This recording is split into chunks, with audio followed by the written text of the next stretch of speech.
Časovi u trojeručici su sasvim lični, ne prosto individualni. Svaki učenik je poseban i zato mu pristupam na jedinstven način.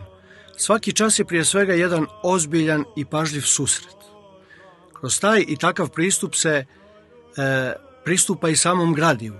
Na početku najprije preslušam sve što je učenik pripremio za taj čas. Slušam ga da bih shvatio gdje se tačno nalazi u odnosu na gradivo koje radi i kako ga percepira. Zatim ukažem koji su dobri elementi u čemu je napredovao, šta da njeguje, na šta da obrati pažnju i u kom smjeru da nastavi. U nastavku, otvoreno i dobronamjerno, skrenem učeniku pažnju i na ono što još uvijek nije dovoljno dobro. I što je najvažnije, razgovaramo o tim greškama da bismo razumjeli zbog čega je do njih došlo i na koji način ih je moguće ispraviti. Na času se ne žuri, uvijek ima vremena za pitanja, nedoumice, za razgovor.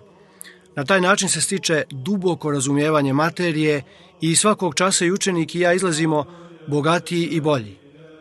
Ako osjećaš priziv, ali i strah, to je često znak da si na pravom mjestu da postaviš prva pitanja. Čekam te s radošću.